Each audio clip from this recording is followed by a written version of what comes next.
सुर्खियों में। नमस्कार, हमारे साप्ताहिक कार्यक्रम सुर्खियों में आपका स्वागत है। श्रोताओं, देश में कोरोना के मामलों में तेजी से इजाफा हो रहा है। हर दिन लाखों मामले सामने आ रहे हैं। वहीं रोजाना बड़ी तादाद में मरीजों की मौत भी हो रही है। देश में ज्यादातर लोग बढ़ते मामलों की स्थिति को लेकर चिंतित, उदास और गुस्से में हैं।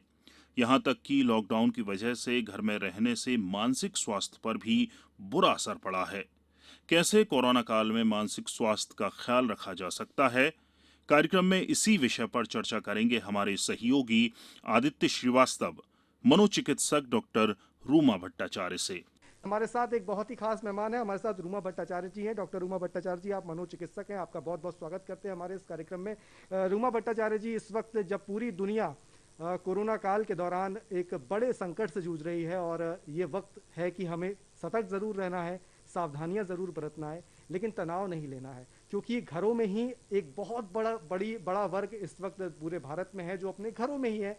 घरों में ही या तो वो लॉकडाउन की वजह से बैठा हुआ है, या फिर वो क्वारंटीन है, या फिर वो अपना इलाज घर में ही रहकर कर रहा है। ऐसे में किस बात का ध्यान हमको रखने की आवश्यकता इस वक्त हो जाती है? जी बिल्कुल, कोविड-19 पैंडेमिक का दौर चल रहा है और पूरे विश्व में फैला हुआ है और भारत इससे अछूता नहीं है, क्योंकि कई जगहों पे लॉकडाउन है और ये ज़रूरी भी है। घर के अंदर हैं, लेकिन घर के अंदर हैं इसका मतलब ये नहीं कि लोग घर में कैद हैं। लोग कैद होते हैं जेल में। कई लोगों को ये लगता है कि वो घर में कैद हो गए हैं। तो इस चीज़ से उभरना है और घर को एक खुशनुमा जगह बनानी है और इसके लिए खुद को भी कोशिश करनी है, क्योंकि आप एक खुशनुमा माहौल में रहेंगे तो आप तनाव मुक्त रहेंगे। तो बहुत ज़रूरी है लोगों को कि वो अपना दिनचर्या जो है वो सुनिश्चित करें।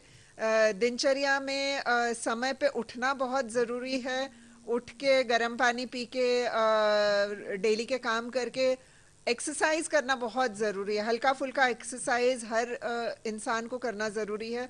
योग कर सकते हैं, लाइट म्यूज़िक पे डांस कर सकते हैं, जुम्बा कर सकते हैं, एरोबिक्स कर सकते हैं, स्टैटिक जॉगिंग कर सकते हैं। योग सबसे अच्छा, और ब्रीदिंग एक्सरसाइज ज़रूर करें। उसके अलावा ध्यान रखें खान पान का, पौष्टिक भोजन समय समय पे लें, घर में पका हुआ फ्रेश खाना खाएं, फल जो है खासकर संतरा, मौसम्बी, ये सब विटामिन रिच जो फ्रूट्स हैं उसका सेवन करें। और सबसे इम्पोर्टेंट चीज़ है अपने आप को प्रॉपरली हाइड्रेटेड रखें। पानी की मात्रा जो है, क्योंकि गर्मी का माहौल भी है और कोरोना का समय भी है, तो जितना अपने आप को हाइड्रेट रखेंगे बॉडी उतना क्लियर आउट होगी। तो ये चीज़ें बहुत इम्पोर्टेंट है। उसके साथ जो सबसे इम्पोर्टेंट चीज़ है वो है कम्युनिकेशन, यानी आप लोगों से बातचीत करिए, घर वालों से बातचीत करिए। डिजिटल ज़माना है, लेकिन लोग अक्सर सोशल नेटवर्किंग साइट्स पे व्यस्त रहते हैं। 100-200 हज़ार किलोमीटर दूर के लोगों से तो उनका कम्युनिकेशन होता है, लेकिन अपने परिवार के अंदर ही लोगों से कम्युनिकेट कई बार करना वो भूल जाते हैं।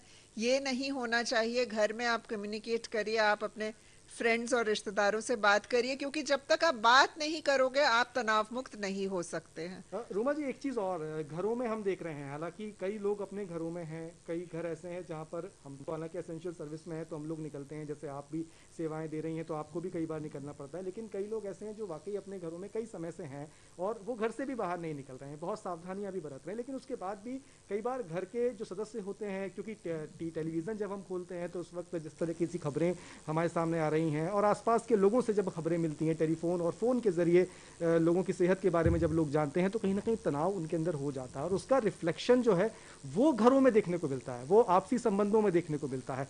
वो किस तरीके से हमें उससे बचना होगा, और अगर आप सतर्कता बरत रहे हैं, आप घरों में हैं, आप कहीं घर की लक्ष्मण रेखा पार नहीं कर रहे हैं, तो फिर आप सुरक्षित हैं, ये बात भी आपको जानना पड़ेगी। तो तनाव ये जो बाहर से आने वाला है और दिमाग पे लेने वाला है और उसके बाद रिश्तों में, परिवार में उसका असर जो कहीं ना कहीं दिख रहा है, वो कितना खतरनाक हो सकता है? जी बिल्कुल आदित्य जी, आपने बहुत बहुत इम्पोर्टेंट सवाल पूछा है और ये बोलने के लिए मैं बिल्कुल बेसब्री से इंतज़ार कर रही थी कि देखिए, आप जो अंदर ग्रहण करते हो वही आपके अंदर रह जाता है, इसलिए हम लोग कहते हैं भोजन भी पौष्टिक खाइए। जी। तो उसी तरह से अगर आप इंफॉर्मेशन, जो इंफॉर्मेशन की पैंडेमिक चल रही, इंफोडेमिक चल रही, वो भी बहुत खतरनाक है, क्योंकि जितना आप नेगेटिव न्यूज़ सुनोगे, जितना आप नेगेटिव न्यूज़ पढ़ोगे, आजकल डिजिटल मीडियम है तो टेलीविज़न तो है ही है, साथ में व्हाट्सएप है, सोशल नेटवर्किंग साइट्स है, तो लगातार आप अगर कोविड रिलेटेड न्यूज़ ही देखोगे, सुनोगे, कहाँ कितने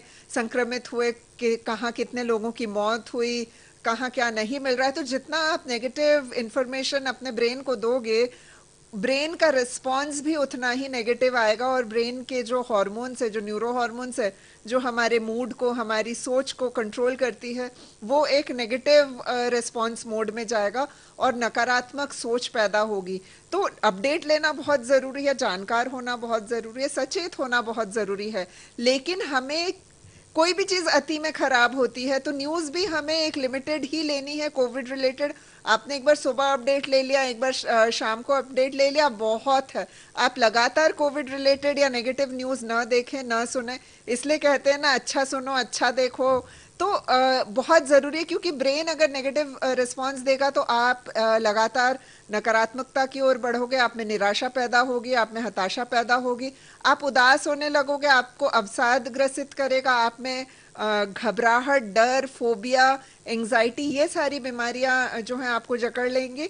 तो बहुत इंपॉर्टेंट है कि आप न्यूज़ थोड़ा बहुत कोविड रिलेटेड देखें, उसके बाद आप दूसरे न्यूज़ पे भी फोकस करिए, दूसरी चीज़ों को भी पढ़ाई करिए, आप लाइट म्यूजिक सुनिए, मतलब नेगेटिव इनपुट आप जितना कम कर सको उतना अच्छा है। लेकिन रूमा जी, एक समस्या यहाँ पर ये भी हो जाती है कि जो विशेषज्ञ कह रहे हैं, जो सरकार की तरफ से कहा जाता है, या जो कई चिकित्सक हैं आपकी तरह विशेषज्ञ हैं, वो अपनी सलाह ज़रूर दे रहे हैं, लेकिन इस बीच में एक सोशल मीडिया का एक इतना बड़ा सेगमेंट हमारे सामने है, जहाँ कई प्रकार की बातें हमारे सामने आती हैं। जिस तरीके से कहें कि व्हाट्सएप यूनिवर्सिटी जिसको कहा जाता है, कई प्रकार का ज्ञान, कई तरीके के कंटेंट उस वक्त हर व्यक्ति के पास मोबाइल में अपने हाथों में आ रहा है। अब समझ में नहीं आ रहा कई बार लोगों को कि वो डॉक्टर की सुने, विशेषज्ञ की सुने, या व्हाट्सएप की सुने, या इंटरनेट की समझें। तो उस बीच में वो बड़े कंफ्यूज हो जा रहे हैं, और सावधानी रखने की बजाय कुछ ज़्यादा ही एक अलग मोड पे चले जा रहे हैं। जी बिल्कुल, इसीलिए बहुत ज़रूरी है कि आप प्रोफेशनल्स की सुनिए, और इस पैंडेमिक के दौरान आपको केवल डॉक्टर्स की सुनना है। मैं समझती हूँ कि दूरदर्शन का ये जो पहल है, ये लोगों की भ्रांति दूर करेगा, लोगों में ये जागरूकता लाएगा कि इंफॉर्मेशन का सोर्स कहाँ से है, इसकी वो तह तक जाए और सही जानकारी ले। डॉक्टर, आपको अगर किसी भी चीज के बारे में जानकारी लेना है, बीमारी के बारे में, उसके लक्षण के बारे में, उसके उपचार के बारे में, कैसे होम आइसोलेट होना है, कब डॉक्टर के पास जाना है, कब हॉस्पिटल पहुंचना है, ये आप डॉक्टरी सलाह से ही करें। और बहुत सारी, जैसे आपने कहा कि सोशल नेटवर्किंग साइट्स में इंफॉर्मेशन की बाढ़ है, ये जो इन्फोडेमिक है, इससे बचना बहुत बहुत बहुत ज़रूरी है, क्योंकि कई बार इस तरह के मैसेजेस आते हैं जो गुमराह करने वाले होते हैं, या इस तरह की सलाह उसमें आती है जो अल्टीमेटली आपके शरीर को, आपके दिमाग को हानि पहुंचाएंगी। तो इसलिए सोर्स ऑफ इंफॉर्मेशन जो है वो बहुत इंपॉर्टेंट है। पैंडेमिक है, ये लोगों के स्वास्थ्य के बारे में है, तो आप चिकित्सकों से ही सलाह करें, ये मेरी हाथ जोड़ के सबसे गुजारिश है। अननोन सोर्सेस पे आप ज़्यादा भरोसा मत करिए। आप पढ़ोगे तो ऑब्वियसली, मैं नहीं कह सकती कि आप मत पढ़ो मत देखो, लेकिन जो बिलीव करना है आपको, जिसमें आपको फेथ करना है, वो है जब आपको कोई डॉक्टर बता रहा है, उसी चीज पे आप बिलीव करो, एटलीस्ट उसी को आप फॉलो करो। आप चाहे तो आप 10 लोगों की जो है एडवाइस सुन सकते हो, लेकिन फॉलो आपको वही करना है जो आपके चिकित्सक आपको बता रहे हैं। रूमा जी, एक चीज़ और कि जो लोग घरों में क्वारंटीन हैं, या जो कोविड का इलाज अपने घरों में ही रह के कर रहे हैं, क्योंकि कई घर ऐसे हैं जहाँ पर कई सारे लोग अलग अलग कमरों में हैं, अलग अलग कमरों में अपना इलाज कर रहे हैं, और कुछ जो बाकी के घर के सदस्य हैं वो उनको खाना देने का या बाकी का काम जो उनका है वो कर रहे हैं। ऐसे में कितनी जिम्मेदारी हो जाती है घर के उन सदस्यों की जो एक दूसरे कमरे में एक व्यक्ति बैठा हुआ है, जो इस महामारी से जूझ रहा है, उसके मनोबल को बढ़ाना, उसको ये फील कराना कि वो अकेला नहीं है, वो भले ही एक कमरे के अंदर है, उसको ये महसूस कराना कितना ज़रूरी है और कैसे किया जा सकता है? जी देखिए, जो भी एक बहुत अच्छी बात मैं कोविड-19 पैंडेमिक के बारे में बताना चाहूँगी कि कोविड से जो लोग ग्रसित हैं, 80 से 85% लोग जो हैं वो माइल्डली सिम्टोमेटिक है, यानी उनमें बहुत हल्के फुल्के जो हैं वो लक्षण हैं, हल्का सर्दी बुखार, गले में खराश या कभी दस्त लगना। तो ये जो माइल्ड सिम्टम्स हैं, आंखें लाल होना, ये सारी सिम्टम्स से जो ग्रसित लोग हैं जिनका ऑक्सीजन सैचुरेशन मेंटेन्ड है 94 और अबव के, तो वो अपने आप को होम आइसोलेट रख सकते हैं और होम आइसोलेशन रखना ही है। अगर घर में व्यवस्था नहीं है आइसोलेट होने की, तो आप जो है सोसाइटी के आइसोलेशन सेंटर्स हैं वहाँ पे आप जा सकते हो।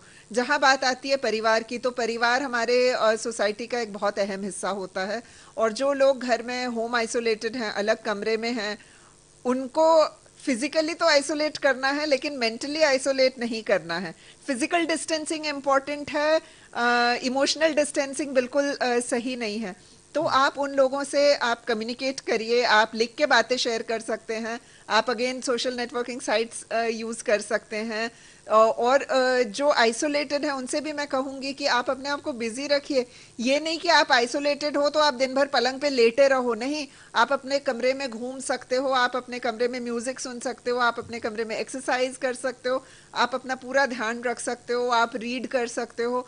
अपने आप को बिजी रखना, चाहे जो होम आइसोलेशन में है उसका भी, और जो परिवार के दूसरे सदस्य हैं उनका भी बहुत ज़रूरी है कि उनका जो डेली स्केड्यूल है वो बहुत अच्छा होना चाहिए, रेगुलर होना चाहिए। और सबसे बड़ी चीज़ जो मैं क्योंकि मैं अभी टेली काउंसलिंग कर रही हूँ और वैसे भी पेशेंट्स देख ही रही हूँ लगातार, तो सबसे इम्पॉर्टेंट चीज़ जो मैं देख रही हूँ, जो लोग मुझे बता रहे हैं, वो ये, क्योंकि वो घरों में हैं या आइसोलेटेड हैं, तो वो देर रात तक ऑनलाइन हो रहे हैं, प्रोग्राम्स देख रहे हैं, नेटफ्लिक्स देख रहे हैं या जो भी, तो वो अपनी निद्रा का जो समय है उसको पोस्टपोन करते जा रहे हैं। रात रात भर जग रहे हैं 2, 3, 4 बजे तक, और लेट सो रहे हैं, लेट उठ रहे हैं। ये बिल्कुल सही नहीं है। इम्यूनिटी ठीक रखने के लिए बहुत ज़रूरी, सबसे ज़रूरी चीज़ जो है वो दिल और शरीर का जो रिलैक्सेशन का टाइम है वो सुनिश्चित करना। एक एडल्ट के लिए 7.5 से 8 घंटे की नींद बहुत इंपॉर्टेंट है। बुजुर्गों की नींद थोड़ी सी कम हो जाती है और छोटे बच्चों को और ज़्यादा नींद की ज़रूरत है। 8 घंटे की नींद के अलावा जो इम्पोर्टेंट है वो है सोने का समय। आइडियली जो ब्रेन का बायोलॉजिकल क्लॉक है वो कहता है कि 9:30 से 10 के बीच में सो जाओ और 5:30 से 6 के बीच में उठो। अब 9:30-10 से प्लस माइनस 1 घंटा आप कर सकते हो, थोड़ा जल्दी सो सकते हो या थोड़ा लेट सो सकते हो, लेकिन कोशिश आप करें कि आप 11 साढ़े 11 के अंदर सोएं और सुबह आप 7 साढ़े 7 के अंदर उठें ही। अगर आपको लेट भी नींद आती है तो भी आप समय पे उठने की कोशिश करिए। दिनचर्या आप जो है दिन भर की उसको सिस्टमैटिक रखें, क्योंकि आप लेट उठोगे तो अगले दिन फिर आपको लेट नींद आएगी और ये शरीर के लिए और इम्यूनिटी के लिए अच्छी नहीं है। नींद का भरपूर होना और नींद का सही समय पे होना ये बहुत बहुत बहुत ज़रूरी है। तो सोशली आइसोलेट नहीं होना है, इमोशनली आइसोलेट नहीं होना है, नींद का ज़रूर ध्यान लेकिन रखें रूमा घर जी, पे हैं तो भी। जो लोग अस्पताल में हैं, क्योंकि ये एक ऐसा वक्त है कि व्यक्ति जब नॉर्मली हमने देखा है पेंडेमिक से पहले कि जब हमारे घर का कोई परिजन या हमारा कोई दोस्त मित्र अस्पताल में जाता है तो लोगों के मिलने वालों की लाइन लग जाती है, या परिजन कहीं ना कहीं उसका मनोबल बढ़ाने के लिए, उसका उत्साह बढ़ाने के लिए, या फिर उसकी सेहत के बारे में जानने के लिए अस्पतालों में जाते हैं, उससे मिलते हैं, उसको समझाते हैं। लेकिन ये वक्त ऐसा है कोई अस्पताल नहीं जा पा रहा है। अस्पताल सिर्फ मरीज पहुंच रहा है और वहाँ पे सिर्फ जो वहाँ का अंदर का माहौल है वही देख रहा है, और ये भी अपने आप में किसी एक बहुत बड़े पैंडेमिक से कम नहीं है, बहुत बड़े अवसाद से कम नहीं है। ये भी अपने आप में कि कोई परिजन आपके साथ में नहीं है। ऐसे में उन लोगों को क्या किस बात का ध्यान रखना है, क्योंकि इस कार्यक्रम के जरिए हम ऑनलाइन भी उन पेशेंट्स तक भी पहुँच रहे हैं जो लोग अपने मोबाइल के जरिए हमें सुन रहे हैं, देख रहे हैं, या फिर वो लोग कि भगवान ना करे किसी को वो नौबत आए कि उसे अस्पताल जाना पड़े, उसको किस तरीके का ध्यान रखना होगा। देखिए, मैं तो समझती हूँ कि Covid is also blessing in disguise. बहुत सारी चीज़ों को कोविड ने सुधारी है, हमें बहुत सारी चीज़ों के प्रति ग्रैटिट्यूड फील करने का अवसर दिया है, हमें हमारे पास जो है हमें उस चीज़ की अहमियत समझने का अवसर दिया है। तो हॉस्पिटल में जब मरीज एडमिट होता है तो भारत में एक चीज़ बहुत है कि हर कोई जो बीमार को देखने पहुंच जाता है और उसे नहीं समझ में आता है, वो बीमार को डिस्टर्ब कर रहा है। तो ये जो कोविड का माहौल है जिसमें मरीज को लोगों से मिलने की अनुमति नहीं है, तो मुझे लगता है ये अगर ट्रेंड शुरू हो जाए तो ये बहुत सही रहेगा, क्योंकि बीमारी जो है इसमें खासकर क्योंकि ब्लड में ऑक्सीजन सैचुरेशन कम हो जाती है, तो आपका रेस्ट वाला फेज जो है वो बहुत इंपॉर्टेंट होता है। आपके शरीर को रेस्ट की ज़रूरत है, आपके ब्रेन को भी रेस्ट की ज़रूरत है। तो लोगों का नहीं पहुंचना is a blessing in disguise. और जो वहाँ पे लोग एडमिट हैं, एडमिट वही है जो ऑक्सीजन नहीं मेंटेन कर पा रहे जी हैं, हाँ। तो वो ऑक्सीजन सपोर्ट में, तो उन्हें तो रेस्ट की ज़रूरत है ही है। लेकिन हाँ, इमोशनली जो है स्टेबल रहना, इमोशनली पॉजिटिव रहना, ये बहुत ज़रूरी है। और जहाँ तक मैं जानती हूँ, चाहे सरकारी अस्पतालें हों, प्राइवेट हॉस्पिटल्स हों, ये भरपूर कोशिश कर रहे हैं कि पेशेंट्स को मॉरली बूस्टअप रखें, उन्हें मोटिवेटेड रखें। जो पैरामेडिकल स्टाफ है, डॉक्टर्स हैं, सब कोई का जो बिहेवियर है हॉस्पिटल्स के अंदर वो बहुत ही पॉजिटिव है। क्योंकि मेरे पास ऐसे ऐसे पेशेंट्स आए हैं जो हॉस्पिटल से डिस्चार्ज होके आए। आज ही सुबह मेरी टेली काउंसलिंग में 67 ईयर्स के बुजुर्ग ने मुझे फ़ोन किया और उन्होंने कहा कि मैं 12 दिन हॉस्पिटलाइज रहा, ऑक्सीजन में रहा, लेकिन वहाँ पे मुझे कभी भी अकेला नहीं महसूस हुआ। तो मैं ये कहना चाहती हूँ, ये डर दूर कर देना चाहती हूँ आपके माध्यम से कि हॉस्पिटल में मरीज जो है वो परेशान है, वहाँ पे बहुत अच्छे से उनकी देखभाल हो रही है और जो रेस्ट उन्हें चाहिए वो उन्हें मिल रहा है। तो परिजनों को पैनिक करने की ज़रूरत नहीं है, उन्हें एंजाइटी में आने की ज़रूरत नहीं है कि उनके मरीज जो अंदर है उनका क्या हाल हो रहा है। कई जगह तो लोग नायाब तरीके अपना रहे हैं, उनको मतलब डांस में इन्वॉल्व कर रहे हैं, बिल्कुल उनके बिल्कुल। साथ जोक्स शेयर कर रहे हैं। तो ये कई खेल एंजाइटी, ये एक्टिविटीज भी भर अंदर, इंडोर एक्टिविटीज जो है वो भी बिल्कुल हॉस्पिटल्स में चल रही हैं, क्वारंटीन सेंटर्स में चल रही हैं। लेकिन रूमा जी, एक बात और है कि चूंकि आप मनोचिकित्सक हैं और कई ऐसे लोगों का भी इलाज लंबे समय से आप करती आई हैं जिनको दिमाग की कुछ दिक्कतें हैं या बहुत सारी डिसऑर्डर्स हैं।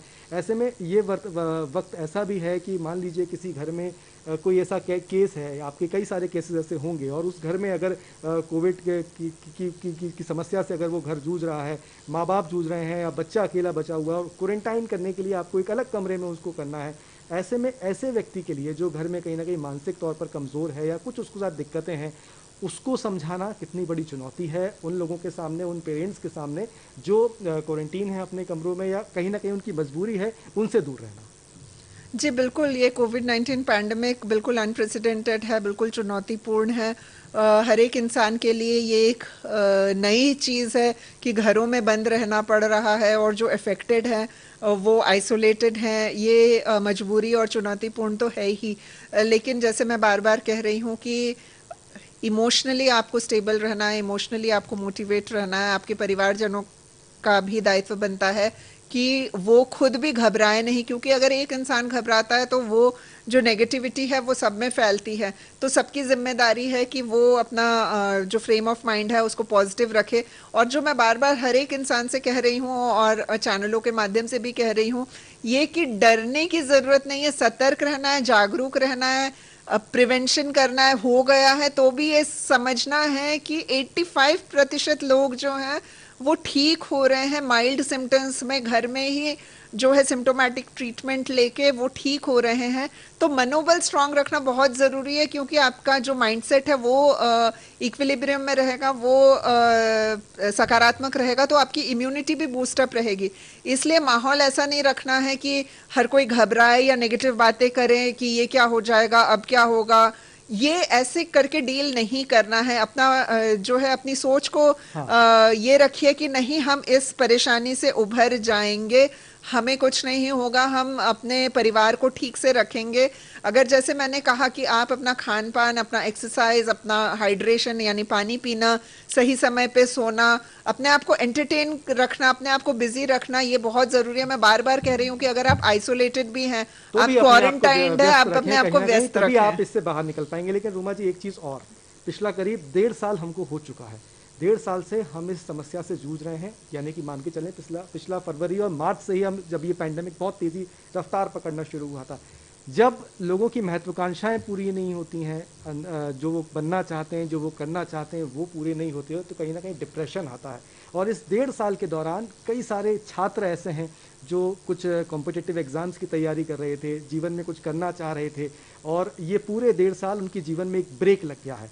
और उस ब्रेक ने कहीं ना कहीं उनको एक कई ऐसे हैं जो अब डिप्रेशन में धीरे धीरे जा रहे हैं, जो नहीं होना चाहिए, क्योंकि ये समय ऐसा है कि इसका भी सदुपयोग अगर वो करें तो वाकई बेहतर हो सकता है। क्या उनको ध्यान रखना है, क्योंकि देखिए ये तो एक वक्त है, हमें भी नहीं पता आने वाले समय में कब तक ये चीज़ें चलेंगी, लेकिन एक उम्र और एक जैसे कहीं की महत्वाकांक्षाएं जो लोगों के अंदर होती हैं, वो कहीं ना कहीं लोगों के अंदर एक अवसाद पैदा करती हैं। वो क्यों ना हो और कैसे ना हो, इस पर अगर मैं चाहूँ कि आप युवाओं को खासतौर से जो कहना चाहेंगे, जो कॉम्पिटिटिव एग्जाम की तैयारी कर रहे थे और इस बीच एकदम ब्रेक लग गया है। जी बिल्कुल, ये जो पिछले 15 महीनों से कोविड-19 पैंडमिक का असर शुरू हुआ है, वो खासकर जो छात्रों पे उसका असर पड़ा है। खासकर जो छात्र 12वीं के बाद एक अपना कैरियर के प्रति वो काफ़ी एंथुजियास्टिक थे, उनमें काफ़ी उत्साह था कि अब मैं इस कॉलेज में जाऊंगा, पढ़ाई करूंगा, ये हासिल करूंगा, वो सब पे निश्चित रूप से एक ब्रेक लगा। ऐसे मतलब आप बिलीव नहीं करोगे, पिछले 15 महीनों में मैंने करीबन 4,000 से ज़्यादा लोगों की काउंसलिंग की है। तो और इसमें अधिकांश जो रहे हैं वो यंग लोग रहे हैं, अधिकांश लोग जो स्टूडेंट्स रहे हैं। तो आप समझ सकते हैं कि कितनी जो है डायलेमा में, कंफ्यूजन में वो जी रहे हैं। बहुत ऐसे स्टूडेंट्स हैं जिनकी बहुत अच्छी यूनिवर्सिटीज़ में एडमिशन हो गई, उनका बहुत अच्छा रिजल्ट रहा, लेकिन सब ऑनलाइन हो गया है, तो वो जो एक कॉलेज लाइफ का एक जोश होता है वो नहीं जी पा रहे हैं। तो ये समस्या लेके वो डेफिनेटली काउंसलिंग के लिए आते हैं। और एक मैं बहुत अच्छी चीज़ ये बताना चाह रही हूँ कि आज की जो युवा है, जो किशोरावस्था वाले हैं, वो बहुत जागरूक है। उन्हें मालूम है कि अगर उन्हें प्रॉब्लम आ रही है, अगर उनमें अवसाद के लक्षण आ रहे हैं, तो वो तुरंत खुद ब खुद जो है मनोचिकित्सकों से, काउंसलर से कंसल्ट कर रहे हैं। मैं अपना ही अगर ये पिछले 15 महीनों की जैसे मैं बता रही थी, सिर्फ ये नहीं कि शहरों के बच्चे, गांव-गांव से छोटी-छोटी जगह के लोग जो हैं वो टेली काउंसलिंग के लिए